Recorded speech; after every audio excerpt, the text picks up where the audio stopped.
कहानी की शुरुआत डेनमार्क में वाइकिंग्स के समय से होती है। एक पहाड़ की चोटी पर एक विशालकाय दानव अपने छोटे बच्चे एक छोटे ट्रोल के साथ खुशी खुशी खेल रहा होता है। अचानक डेनमार्क की एक जनजाति का प्रमुख अपने आदमियों के साथ घोड़ों पर सवार होकर वहां पहुंचता है। उसका इरादा उस दानव को मारने का होता है, लेकिन वे लोग उसके पास पहुंच पाते उससे पहले ही दानव उन्हें दूर से देख लेता है। अपने बच्चे की सुरक्षा के लिए वो तुरंत उसे उठाकर पहाड़ के दूसरी ओर भाग जाता है, लेकिन जल्द ही सरदार और उसके आदमी उसे चारों तरफ से घेर लेते हैं। विशालकाय दानव अपने बच्चे को पहाड़ की ढलान में छिपा देता है और खुद आदमियों को डराकर भगाने की कोशिश करता है, ये उम्मीद करते हुए कि वे लौट जाएंगे। लेकिन वे पीछे नहीं हटते। वे उस पर तीर, भाले और जलती हुई मशालों से हमला करते हैं। दानव का संतुलन बिगड़ जाता है और वो पहाड़ से नीचे गिरकर तुरंत मर जाता है। छिपी हुई जगह से छोटा ट्रोल ये सब चुपचाप देखता रहता है। इसके बाद सरदार पहाड़ के किनारे तक जाता है और अपना मुखौटा उतार देता है। जब सरदार नीचे देखता है तो उसकी नजर छोटे ट्रोल पर पड़ती है। एक पल के लिए वो उसे भी मारने का सोचता है, लेकिन क्योंकि वो केवल एक बच्चा है इसलिए उसे जिंदा छोड़ देने का फैसला करता है। अपने आदमियों को बताए बिना ही वो पलटता है और घोड़े पर सवार होकर वहां से चला जाता है। इसके बाद छोटा ट्रोल पहाड़ से नीचे उतरता है। समुद्र के पास उसे अपने पिता का निर्जीव शरीर मिलता है। वो उसे कौवों और गिद्धों से बचाने के लिए खींचने की कोशिश करता है, लेकिन शरीर उसके लिए बहुत भारी साबित होता है। आखिरकार छोटा ट्रोल एक तलवार उठाकर अपने पिता के शरीर को टुकड़ों में काटता है और उन्हें एक गुफा में ले जाकर छिपा देता है। वहीं पर वो अकेला रहना शुरू कर देता है। कई साल बीत जाते हैं और ट्रोल बड़ा हो जाता है, लेकिन हर रोज जब उसकी नजर अपने पिता के कटे हुए सिर पर पड़ती है तो उसकी आंखों से आंसू निकल आते हैं और वो उन्हें याद करता है। इस बीच डेनमार्क की वाइकिंग जनजाति में एक पुजारी धार्मिक अनुष्ठान करता है। एक नए शराब खाने के उद्घाटन के लिए वो सरदार को घोषणा करता है कि अब ये सराय पूरी तरह से तैयार है। दूसरी तरफ वो ट्रोल जो इतने सालों से अपने पिता का बदला लेने के लिए इंतजार कर रहा था, आखिरकार अपनी गुफा से बाहर निकल आता है। उस शाम जब कुछ वाइकिंग योद्धा शराब खाने के अंदर जश्न मना रहे होते हैं, तभी ट्रोल वहां पहुंचता है। वो बाहर तैनात पहरेदार का सिर पटक कर कुचल देता है और फिर सराय के अंदर घुस जाता है। भीतर पहुंचते ही वो बेरमी से सभी वाइकिंग्स का कत्लेआम कर देता है। अगली सुबह सरदार अपने आदमियों के साथ वहां आता है। नजारा देखकर उसका दिल दहल उठता है। वहां पड़े वाइकिंग योद्धाओं की लाशें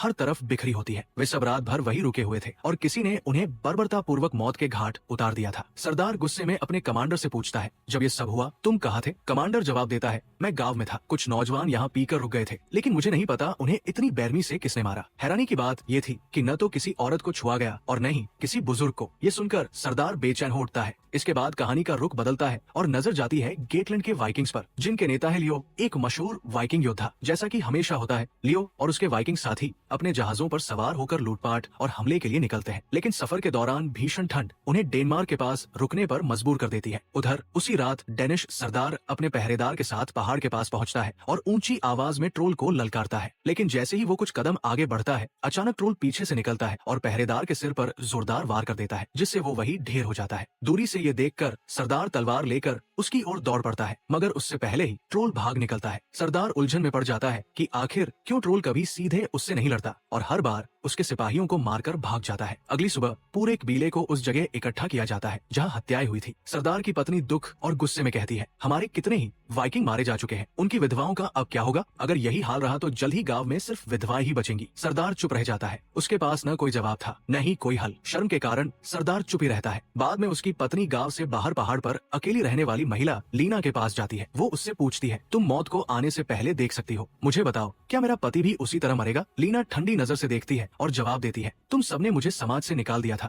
मुझे अपवित्र कहा था और अब मदद मांगने मेरे पास आए हो। सरदार की पत्नी धीरे से कहती है, जो तुम्हारे साथ हुआ उसमें मेरा कोई दोष नहीं था। लीना बर्फीली आवाज में जवाब देती है, अब इससे कोई फर्क नहीं पड़ता। जहाँ तक तुम्हारे पति की बात है, वो ट्रोल के हाथों नहीं मरेगा। ये सुनकर सरदार की पत्नी चुपचाप लौट आती है। उधर गेटलैंड के वाइकिंग योद्धा लियो की अगुवाई में अपने जहाज आगे बढ़ाते हैं और अंततः उस जगह उतरते हैं जहाँ डेनमार्क का बीला बसता है। जैसे ही एक डेनिश घुड़सवार सैनिक उन्हें देखता है, वो चेतावनी देता है, ये भूमि भी वाइकिंग्स की है, अगर तुम लूटने आए हो तो तुरंत लौट जाओ। लियो शांत भाव से जवाब देता है, मैं लियो हूँ, मशहूर वाइकिंग योद्धा। अपनी यात्रा के दौरान हम केवल कुछ दिनों के लिए यहाँ आराम करना चाहते हैं, हमारा लूटपाट का कोई इरादा नहीं। सैनिक कहता है, हमने तुम्हारे बारे में बहुत सुना है, आओ मैं तुम्हें हमारे सरदार से मिलवाता हूँ। फिर लियो और उसके साथी सरदार से मिलते हैं। सरदार उसे देखकर प्रसन्न होता है और कहता है, पिछली बार जब मैं तुम्हारे पिता से मिला था तब तुम केवल एक बच्चा थे, अब तुम एक महान योद्धा बन चुके हो। लियो सहमति में सिर हिलाता है। उस रात सरदार, लियो और उसके लोगों के सम्मान में सराय, तवर्ण में एक भव्य दावत रखता है। सरदार की पत्नी खुद अपने हाथों से शराब परोसती है। दावत के दौरान लियो पूछता है, यहाँ इतनी अधिक विधवाएं और इतने कम पुरुष क्यों हैं? सरदार गंभीर होकर उसे ट्रोल के हर रात होने वाले हमलों के बारे में बताता है। ये सुनकर लियो कहता है, अगर ये ट्रोल हर रात वाइकिंग पुरुषों को मारने आता है तो अब से मैं और मेरे लोग उसका इंतजार करेंगे। दावत खत्म होने के बाद सरदार, उसकी पत्नी और बाकी लोग अपने घर लौट जाते हैं, लेकिन लियो और उसके योद्धा कुछ डेनिश सैनिकों के साथ सराय में ही रुक जाते हैं। आधी रात को ट्रोल बाहर आता है। सबसे पहले वो एक पुजारी के पास जाकर सूंघता है, फिर दरवाजे की ओर बढ़ता है और सूंघकर ये परखने की कोशिश करता है कि अंदर मौजूद वाइकिंग्स स्थानीय है या बाहरी। अंदर मौजूद लियो और उसके योद्धा तुरंत समझ जाते हैं कि ट्रोल आ चुका है और वे लड़ाई के लिए तैयार हो जाते हैं। लेकिन ट्रोल अपनी सूंघने की शक्ति से महसूस कर लेता है कि सराय के भीतर मौजूद योद्धा स्थानीय वाइकिंग नहीं है। अंदर आने के बजाय वो बंद दरवाजे पर ही पेशाब कर देता है। जैसे ही वाइकिंग्स बाहर निकलकर हमला करने दौड़ते हैं, ट्रोल पहले ही रात के अंधेरे में गायब हो चुका होता है। अगली सुबह सरदार लियो से कहता है, ये अजीब है कि कल रात कोई आदमी नहीं मरा। लियो जवाब देता है, हाँ, ट्रोल दरवाजे तक आया था, लेकिन लड़ने की बजाय उसने वहाँ पेशाब किया और चला गया। इसके बाद लियो अपने कुछ लोगों और कबीले के कुछ योद्धाओं को लेकर पहाड़ियों में ट्रोल की तलाश में निकलता है ताकि उसे मार सके। लेकिन बहुत जगह खोजने के बावजूद वे ट्रोल को नहीं ढूंढ पाते और अंत में गांव लौट आते हैं। कुछ देर बाद लियो अकेले एलिना से मिलने जाता है, जो गांव से बाहर पहाड़ के पास रहती है। लियो कहता है, मैंने सुना है कि तुम मौत को आने से पहले देख सकती हो। लीना जवाब देती है, हाँ, और मैंने भी सुना है कि तुम मशहूर वाइकिंग योद्धा लियो हो, लेकिन तुम यहाँ क्यों आए हो? लियो कहता है, मैं ये जानना चाहता हूँ कि इस लड़ाई में ट्रोल और वाइकिंग्स के बीच कितनी मौतें होंगी और क्या ट्रोल मरेगा या नहीं। ये जानना जरूरी है क्योंकि मैं तुम्हारे लोगों की रक्षा करना चाहता हूँ। लीना गहरी सांस लेकर कहती है, मैं इन लोगों में से नहीं हूँ। जब मैं बच्ची थी, सरदार का भतीजा मुझे यहाँ लाया और मुझे शर्म और अपमान से भरी जिंदगी जीने पर मजबूर कर दिया। लीना आगे कहती है, जहाँ तक तुम्हारे सवाल का जवाब है, हाँ, मैंने भविष्य देखा है। ट्रोल मारा जाएगा, लेकिन उसके साथ कई वाइकिंग भी मरेंगे और जमीन खून से लाल हो जाएगी। सच कहूँ तो इन लोगों को इससे बेहतर कुछ नहीं मिलना चाहिए। लियो हैरानी से पूछता है, तुम ऐसा क्यों कह रही हो? लीना जवाब देती है, क्योंकि उन्होंने ट्रोल के साथ जो किया ये उसी की सजा है। तुम्हें इस मामले से दूर रहना चाहिए। लियो और कुछ पूछ पाता इससे पहले ही उसके आदमी उसे खोजते हुए वहाँ पहुँच जाते हैं। वे कहते हैं, शाम होने वाली है, हमें तैयार रहना होगा। लियो उनके साथ वापस लौट आता है। बाद में लियो सरदार से अकेले में बात करता है और पूछता है, क्या ट्रोल ने कभी किसी औरत, बच्चे या बूढ़े को मारा है? सरदार जवाब देता है, नहीं, वो सिर्फ हमारे वाइकिंग आदमियों को ही मारता है। लियो कहता है, इसका मतलब है कि वो समझदार है और किसी हद तक अनुशासित भी। सरदार चौंक कर कहता है, वो हमारे लोगों को मार रहा है और तुम उसकी तारीफ कर रहे हो? लियो शांत स्वर में जवाब देता है, मैं उसकी तारीफ नहीं कर रहा। लियो धीरे से कहता है, मुझे बस इतना लगता है कि कोई वजह जरूर होगी कि वो सिर्फ मर्दों को ही मारता है। अब तक उसने सीधे हम पर या तुम्हारे गांव के और लोगों पर हमला नहीं किया। इस पर सरदार बताता है, 20 साल पहले एक ट्रोल मारा गया था, उसके बाद कभी कोई नजर नहीं आया। मुझे नहीं पता ये कहाँ से आ गया। अगर तुम्हें ट्रोल से डर लगता है तो लड़ाई मत करना। उस शाम लियो और उसके योद्धा एक बार फिर सराय तवन के भीतर ट्रोल का इंतजार करते हैं। जैसे ही उन्हें उसके आने की आवाज सुनाई देती है, वे तलवारें लेकर बाहर दौड़ पड़ते हैं, लेकिन हमेशा की तरह ट्रोल कहीं दिखाई नहीं देता। निराश होकर वे वापस तवन की ओर लौटने लगते हैं। उसी पल ट्रोल चुपचाप चट्टानों के पीछे से निकलता है और अपने छिपने की जगह की ओर लौट जाता है। अगले दिन लियो एक बार फिर लीना के पास जाता है और पूछता है, मुझे बताओ, इस ट्रोल को कैसे मारा जा सकता है? लीना जवाब देती है, क्यों नहीं तुम अपने लोगों को लेकर घर लौट जाते? लियो कहता है, जाने से पहले मुझे ये जानना जरूरी है कि लोग इस ट्रोल से कैसे मुक्त हो सकते हैं। तब लीना उसे अपनी झोपड़ी के भीतर ले जाती है और भविष्य बताने वाली हड्डियां जमीन पर फेंककर उत्तर खोजने लगती है। इसी दौरान लियो को बाहर से ट्रोल की आवाज सुनाई देती है। वो तुरंत बाहर भागता है, लेकिन ट्रोल उसे देखते ही भाग निकलता है। लियो घोड़े पर कूदकर उसका पीछा करता है, मगर उससे पहले कि वो उसे पकड़ पाए, ट्रोल पहाड़ पर चढ़ जाता है। लीना भी पीछे पीछे पहुंच जाती है। लियो ट्रोल को आवाज लगाता है, अगर हिम्मत है तो सामने आओ, क्यों बार बार भागते हो? ट्रोल अपनी बोली में जवाब देता है और लीना उसे समझाती है। ट्रोल कहता है कि उसकी लड़ाई आपसे नहीं है, आपने और आपके आदमियों ने कभी उसे नुकसान नहीं पहुंचाया, इसीलिए वो कभी आप पर हमला नहीं करता। ये सुनकर लियो हैरान रह जाता है और लीना के साथ झोपड़ी लौट आता है। वहाँ वो पूछता है, फिर ये यहाँ क्यों भटकता रहता है? लीना धीरे से बताती है कि कब सरदार का भतीजा उसे यहाँ लाया और उसे अपमानजनक जीवन के लिए मजबूर किया, फिर वही भतीजा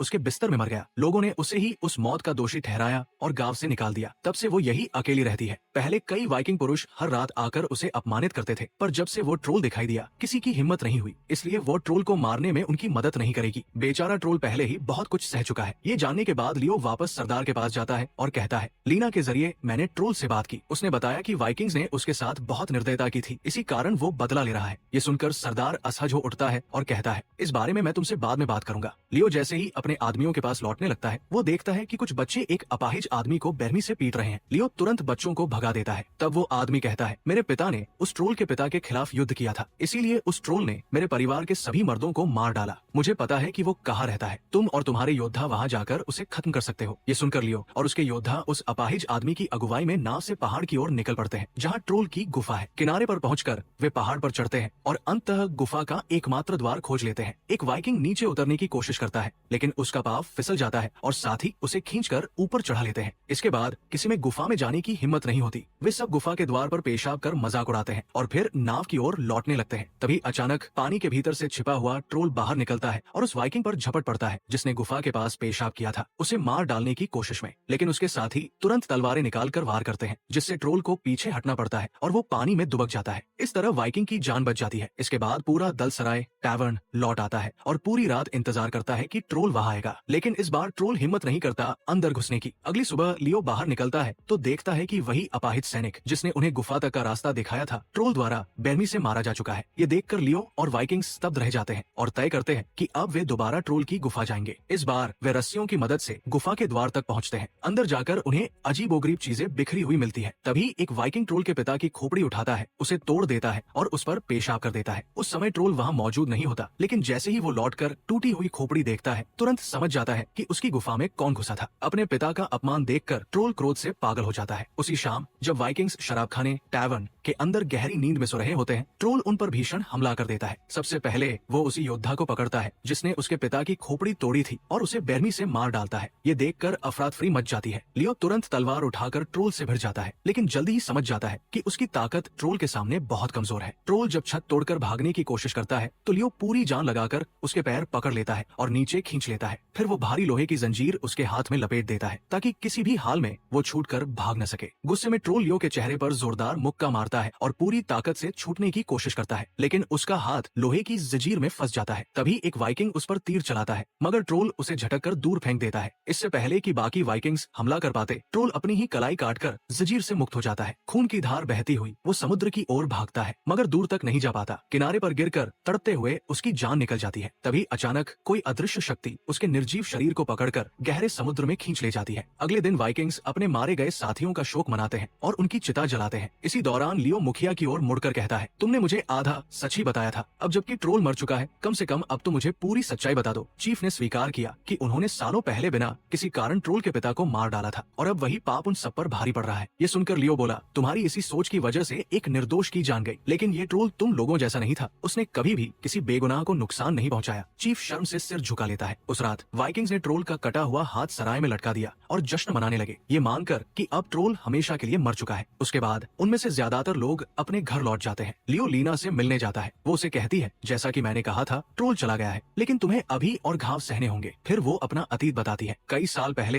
ट्रोल उसके पास आया था, वो एक बार उसके साथ रहा, लेकिन उसके बाद उसने उसे कभी हाथ नहीं लगाया। अजीब बात ये थी कि तब से वाइकिंग लोग उसे परेशान करना बंद कर दिए। वो ये भी कहती है, लियो वो बुरा नहीं था, उसके अंदर बस अपने बचपन का दर्द था। समुद्र किनारे उन्हें अपने एक और साथी का कटा हुआ सिर मिलता है। लियो का शक और गहरा हो जाता है कि शायद ट्रोल अभी भी जिंदा है। वो अकेले ही गुफा की ओर दौड़ पड़ता है और पानी में गोता लगाकर अंदर पहुंचता है। वहाँ उसे चट्टान पर पड़ा ट्रोल का शरीर दिखाई देता है, लेकिन जैसे ही वो पास जाता है, अचानक पीछे से ट्रोल की माँ उस पर हमला कर देती है। वो उसका गला दबाने लगती है, मगर लियो एक पत्थर उठाकर उसके सिर पर मारता है, फिर तलवार उठाकर उसे मार डालता है। उसी समय एक छोटा लड़का हाथ में तलवार लिए वहाँ पहुँचता है। उसे देखकर लियो सच्चाई समझ जाता है। ये लड़का और कोई नहीं बल्कि लीना और ट्रोल का बेटा था। लियो अपना हथियार नीचे कर देता है और उसे कोई नुकसान नहीं पहुंचाता। बाद में लियो वापस कबीले में जाता है और सरदार से कहता है, मैं जा रहा हूँ, अब ट्रोल और उसकी माँ सचमुच मर चुके हैं। जाने से पहले वो आखिरी बार लीना से मिलता है और उसे चेतावनी देता है, अगर लोगों को पता चला कि ट्रोल का एक बेटा है तो वे तुम्हें दोनों को मार डालेंगे। लीना शांत स्वर में जवाब देती है, ये राज सिर्फ हमारे बीच ही रहेगा। ये कहकर वो वहाँ से चली जाती है। आखिर में लियो लीना की झोपड़ी के बाहर ट्रोल और उसकी माँ की कब्रें बनवाता है, लेकिन दूर खड़ा ट्रोल का बेटा ये सब आंसुओं से भरी आंखों से देखता रहता है। फिर लियो अपने आदमियों के साथ गैथलिन लौट जाता है और यहीं पर फिल्म खत्म हो जाती है।